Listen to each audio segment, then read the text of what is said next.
Bonjour, shalom, bienvenue, je suis serviteur de Dieu Alan Rich, vous êtes sur ma chaîne Preacher Alan Rich de YouTube.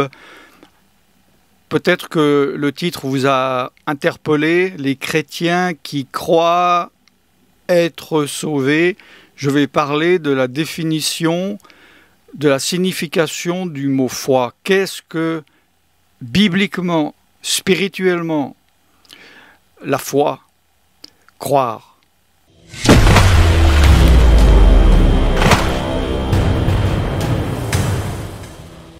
Il y a une mauvaise compréhension doctrinale du mot croire. Croire, ou bien la foi, est un mot clé dans la nouvelle alliance en Yeshua, en Jésus. Et elle a été corrompue par le diable au travers de la religion étatique du catholicisme et ensuite perpétrée par la majorité du protestantisme, des évangéliques, etc. Au niveau doctrinal. Ce que croire ou avoir la foi veut dire pour une grande partie de l'Église du chemin large, c'est croire intellectuellement, comprendre et accepter une idée, un concept. D'accord? Si je vais vers quelqu'un qui ne connaît rien et je dis « Bonjour, est-ce que tu crois que Jésus est mort sur la croix pour tes péchés ?» Et la personne va dire « Non ». Mais que cette personne croit que les péchés existent et elle peut s'inquiéter de ce qui se passe pour elle après la mort, je peux lui dire, bah, tu sais, si tu crois, tu iras au paradis. Ah bon, d'accord. Ah bon, ok, je veux bien croire, d'accord. Cette personne dit, j'ai accepté le concept, je crois au concept en une seconde, que Jésus est mort sur la croix pour moi, parce qu'il m'a dit que comme cela, je vais être sauvé. Ah, ouf, je suis sauvé, selon cette personne et selon le principe qu'il vient de m'expliquer. La foi, et le verbe croire, bibliquement et spirituellement, ce n'est pas ça. Ce n'est pas accepter un concept. Je pourrais dire à quelqu'un, est-ce que tu crois que l'homme a marché sur la Lune? Il va me dire, non, non, non, c'est un complot, etc. Et je lui dis, ah ben, si tu acceptes le concept, je te donne 100 €. Il va dire, ah bon, d'accord, je veux bien, alors je crois qu'il a marché sur la Lune, tiens 100 €. Ce concept n'est pas le bon.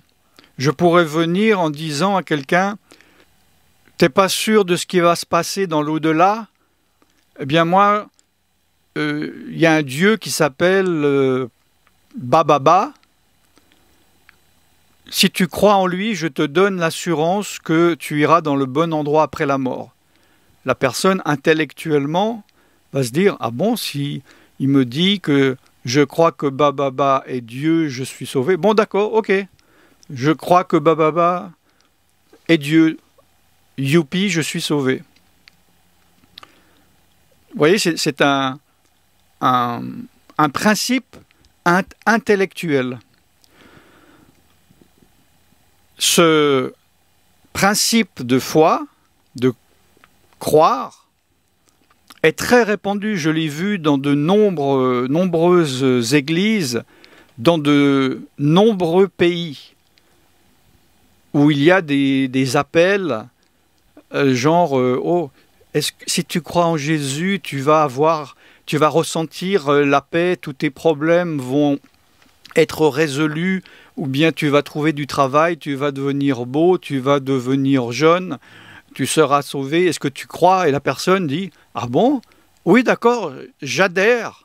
Il lève la main et même il vient devant et leur dit, ah, tu es sauvé. Tu as accompli ce que Dieu demande, car il est écrit, c'est par la foi que nous sommes sauvés, par grâce et non pas par les œuvres, et tu viens d'avoir la foi. Congratulations, félicitations, Mazal Tov, tu es sauvé. C'est, bon, je n'ai pas le mot en français, excusez-moi, c'est misleading, je vais écrire le mot en français après. C'est tromper les gens. Alors, que veut dire véritablement la foi et croire bibliquement, spirituellement?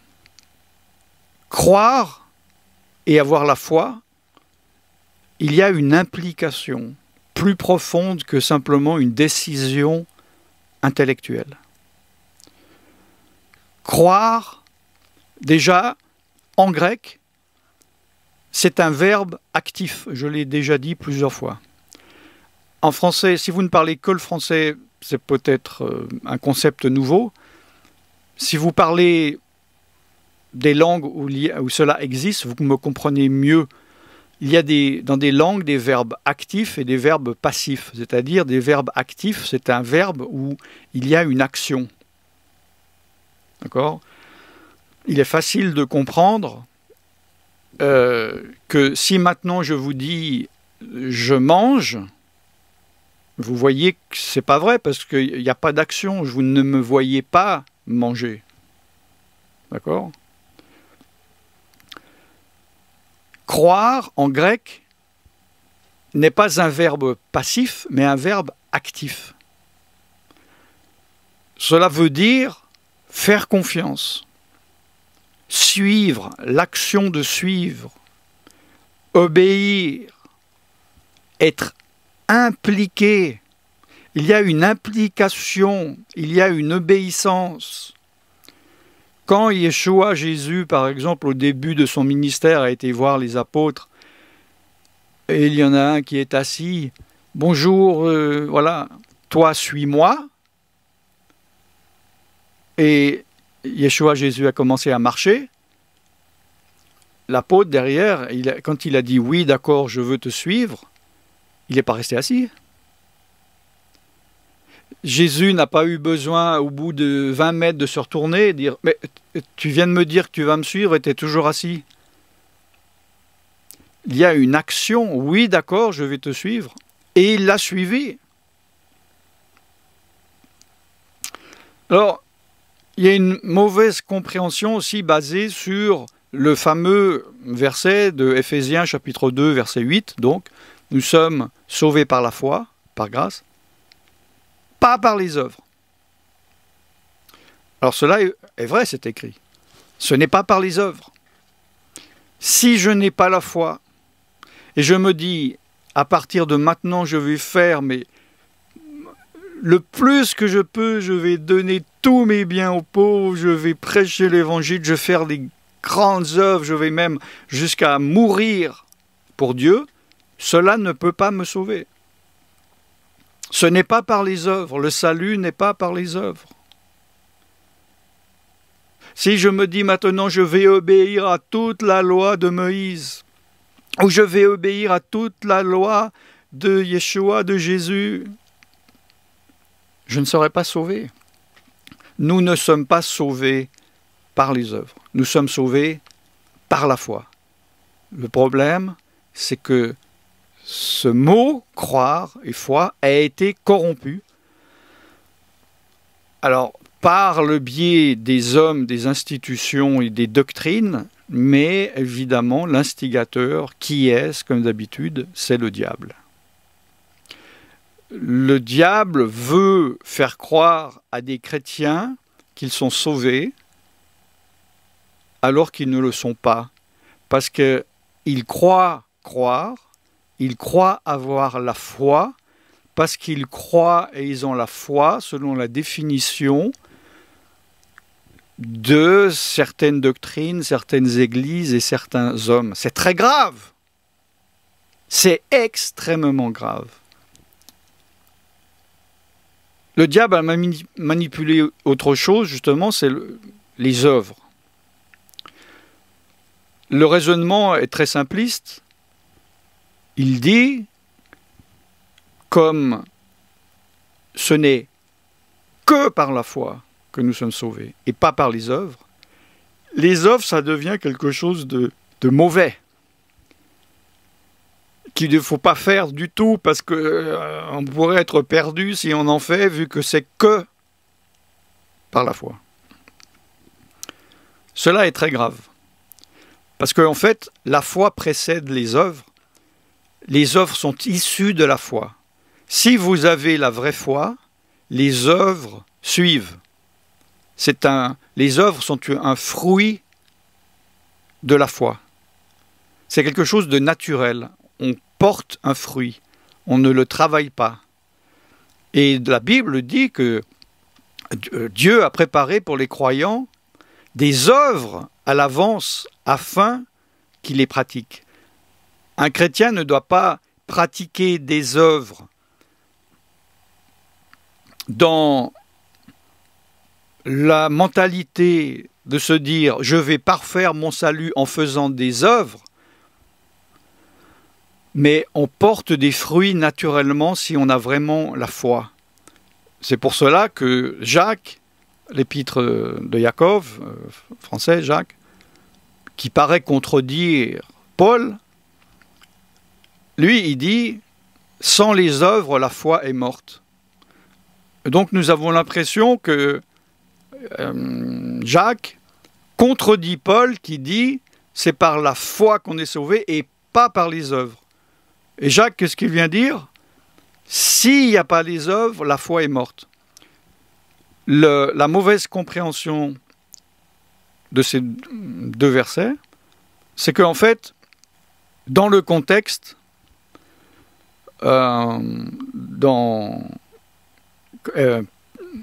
Paul parle du salut. Dans le contexte de Jacob, de Jacques, il parle à des chrétiens déjà convertis, qui ont déjà la foi, qui sont déjà sauvés.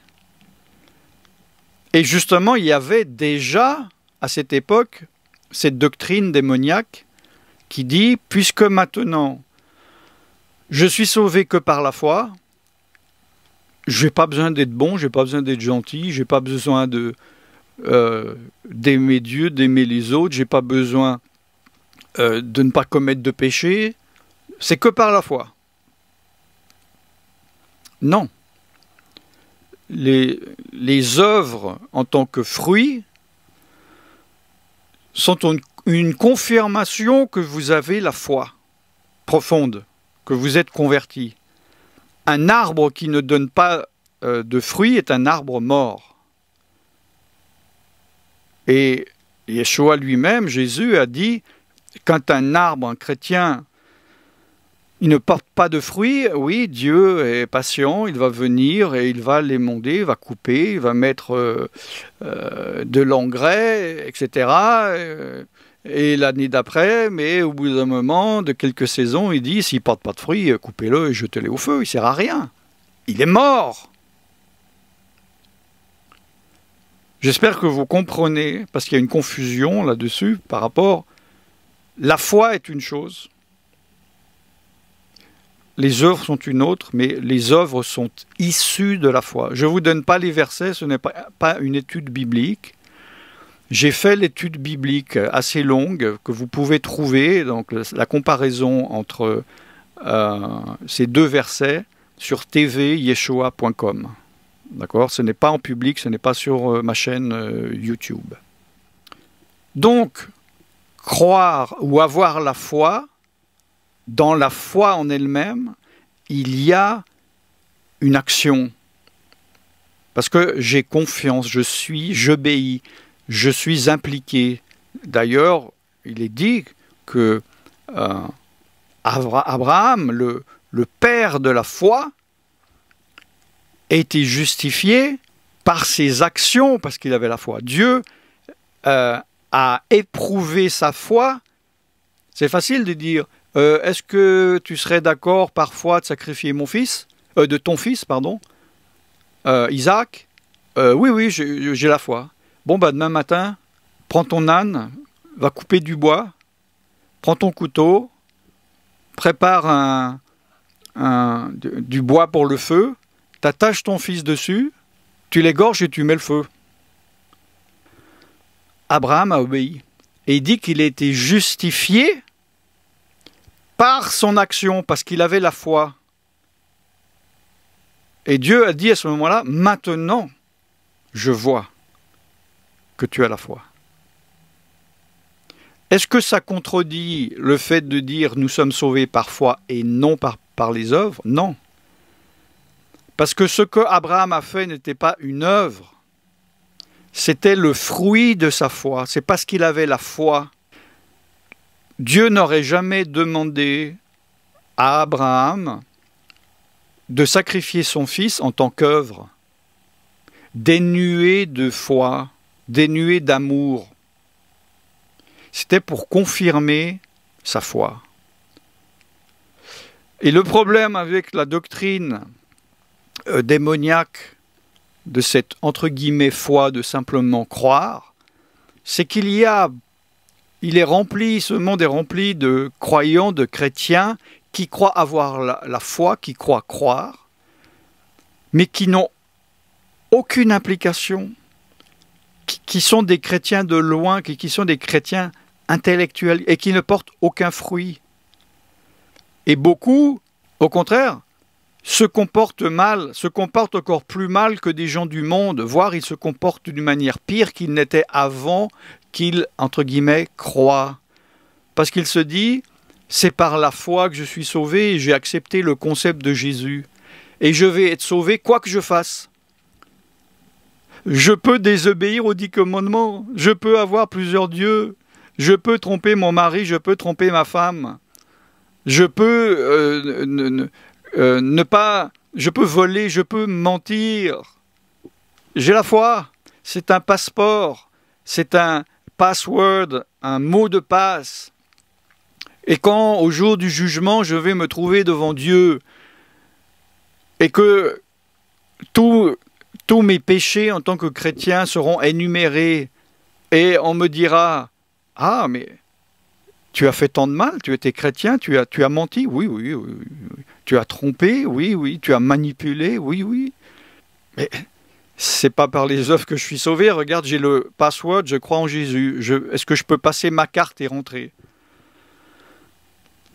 Ce chrétien n'a pas le bon mot de passe. Ce mot de passe a été trafiqué par le diable. Parce que le vrai mot de passe, c'est quand on se convertit, on dit « je crois en Jésus », ça veut dire « je fais confiance à Jésus ». Je fais confiance à Dieu, je fais confiance au Saint-Esprit, je fais confiance à la parole de Dieu.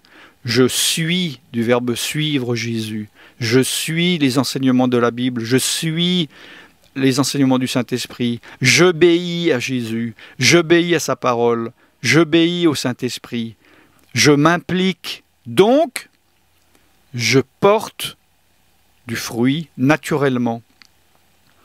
Je suis meilleur. Je mentais, j'arrête de mentir. Pas en tant qu'œuvre. Je ne m'oblige pas à ne pas mentir ou à ne plus mentir ou à ne plus voler.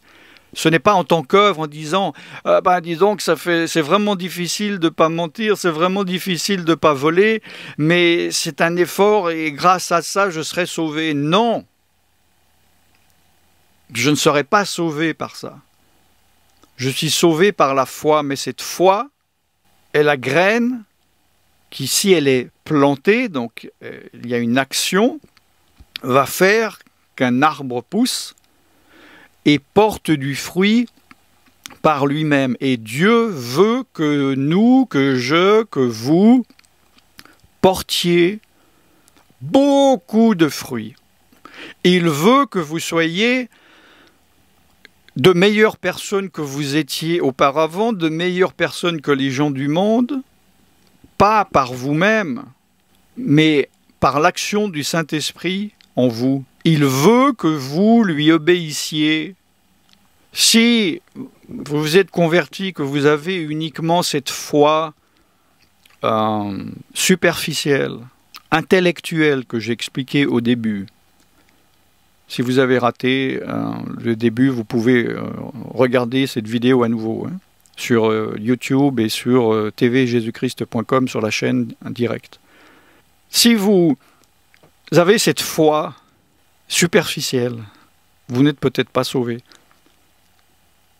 Je ne suis pas là pour vous faire peur ou vous culpabiliser. Mais si vous croyez que vous êtes sauvé et que vous ne l'êtes pas, j'espère que vous allez avoir peur. J'espère que vous allez vous remettre en question. Parce qu'on ne parle pas d'un... La conséquence étant un problème de 10 minutes, d'1 heure, de 10 ans ou d'un siècle, mais de l'éternité. Comment être sûr d'être sauvé ?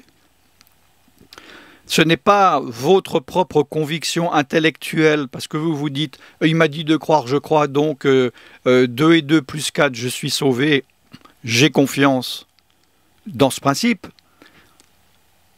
C'est le Saint-Esprit qui vous confirme, qui vous donne l'assurance du salut. Si vous ne l'avez pas fait, il faut vous convertir. Il faut profondément croire. Il y a une vraie foi. Croire vraiment implique une repentance. Alors, j'entends déjà des gens dire « Non, il est dit, c'est par la foi uniquement que nous sommes sauvés, il n'est pas écrit par la foi. » Et la repentance. La repentance fait partie de la foi profonde. L'obéissance. Non, il n'est pas écrit obéir, il est écrit par la foi. Donc non seulement je n'ai pas besoin de désobéir, mais cela me donne le droit de désobéir. Et je pêche volontairement, je suis sauvé par la foi. Non. Si vous êtes impliqué, vous réalisez vos péchés, vous allez pleurer sur vos péchés. Vous allez regretter amèrement vos péchés, vous allez avoir le sens de la culpabilité, vous allez aimer Jésus qui est mort à votre place sur la croix, qui a porté vos péchés. Il y a une conversion, une métanoïa profonde qui va s'opérer. Et parce que vous l'aimez, vous allez lui obéir et le suivre et porter les fruits de Dieu, pas porter vos propres fruits par vous-même. Je ne suis pas là pour vous mettre du doute. Vous vous sentiez bien et pensiez être sauvé, et là vous vous dites « Oh là là, peut-être que je ne le suis pas ». Moi je veux être certain que vous soyez sauvé, je veux vous donner peut-être une deuxième chance. De vous remettre en question profondément, pas par la culpabilité humaine, charnelle, ou par les démons qui vous disent « Tu vois, je t'avais dit, tu n'es pas bon, tu ne mérites pas d'être sauvé ». Personne ne mérite d'être sauvé, nous sommes sauvés par la foi, par grâce. Je vous parle pour que vous puissiez creuser, pour éventuellement vous impliquer plus, ou de revoir si vraiment vous vous êtes converti selon la parole de Dieu, selon l'Esprit de Dieu. Laissez-vous convaincre par l'Esprit de Dieu. Ce n'est pas moi qui vous convainc, c'est l'Esprit de Dieu. L'Esprit de Dieu convainc de péché, convainc de justice, convainc de jugement. Demandez au Saint-Esprit. Dites, Saint-Esprit, là, je suis perdu, là. Est-ce que je suis sauvé? Est-ce que je ne suis pas sauvé? J'étais déjà pas sûr d'être sauvé, ou je pensais être sauvé. Maintenant, j'ai l'impression de ne pas être sauvé. Que dois-je faire? Confiez-vous au Saint-Esprit, demandez-lui, et il va vous révéler, il va vous enseigner par sa parole. C'est très, très, très important. Une chose extrêmement importante également. J'ai fait une playlist. Elle sera sûrement en lien à la fin de la vidéo et je vais le mettre dans la description sur YouTube. Il y a 5 vidéos, je crois, ça dure 50 minutes, de la conversion profonde. Si vous regardez qu'une série de moi, ou si vous n'avez pas l'habitude de regarder des vidéos longues, regardez-les les unes après les autres, un jour 15 minutes, un autre jour, etc. Ça parle de la phase, de ce qu'est la foi, de ce qu'est la repentance, de ce qu'est l'implication, le salut, etc.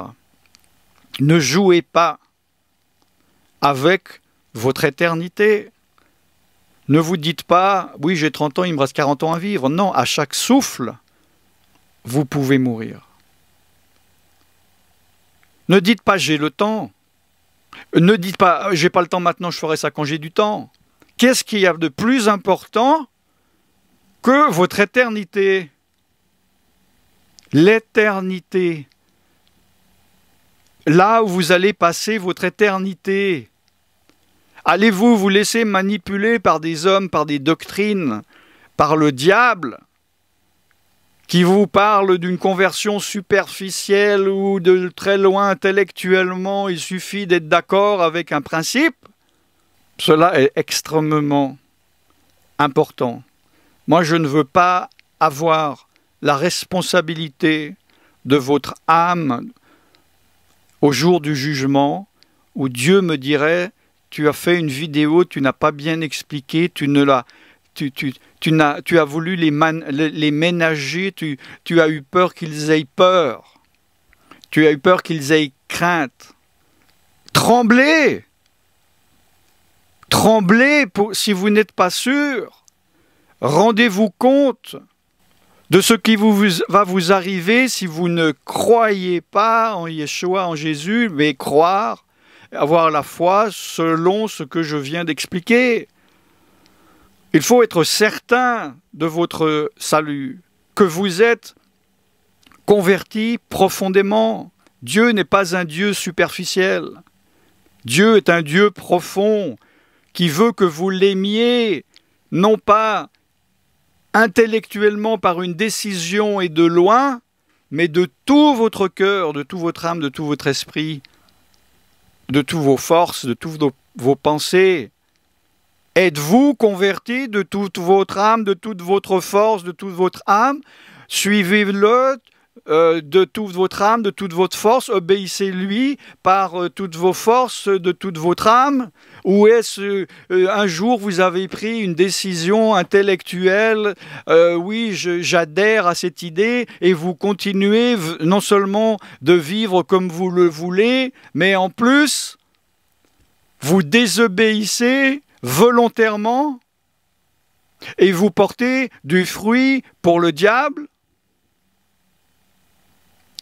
Je sais, heureusement, le Saint-Esprit touche des gens et met plus de gravité, de stress, de bon stress, que je ne le fais. Parce que je ne veux pas faire les choses par la chair. Moi, je fais ma part, le Saint-Esprit fait sa part. C'est par la grâce que vous êtes sauvés, par le moyen de la foi. Et cela ne vient pas de vous, c'est un don de Dieu. Ce n'est point par les œuvres, afin que personne ne se glorifie. Car nous sommes son ouvrage, ayant été créés en Jésus-Christ, pour de bonnes œuvres, que Dieu a préparées d'avance, afin que nous les pratiquions. Ephésiens 2, chapitre 2, versets 8 à 10. Si nous gardons ses commandements, par là nous savons que nous l'avons connu. Celui qui dit « Je l'ai connu » et qui ne garde pas ses commandements est un menteur. Et la vérité n'est point en lui. Mais celui qui garde sa parole, l'amour de Dieu est véritablement parfait en lui. Par là, nous savons que nous sommes en lui. 1 Jean 2, 3, 5. Jésus a dit « Si vous m'aimez, gardez mes commandements ». Jean 14, 15. L'amour de Dieu consiste à garder ses commandements, et ses commandements ne sont pas pénibles. 1 Jean 5, 3. Nous connaissons que nous aimons les enfants de Dieu lorsque nous aimons Dieu et que nous pratiquons ses commandements. 1 Jean 5, 2. Pour nous, nous l'aimons parce qu'il nous a aimés le premier. Si quelqu'un dit « J'aime Dieu » et qu'il haïsse son frère, c'est un menteur. Car celui qui n'aime pas son frère qu'il voit, comment peut-il aimer Dieu qu'il ne voit pas? 1 Jean 4, 19, 20. Convertissez-vous donc, repentez-vous, soyez baptisés et soyez sauvés. Je suis serviteur de Dieu Alain Drich et je vous bénis dans le nom tout-puissant de Yeshua, Jésus. Shalom.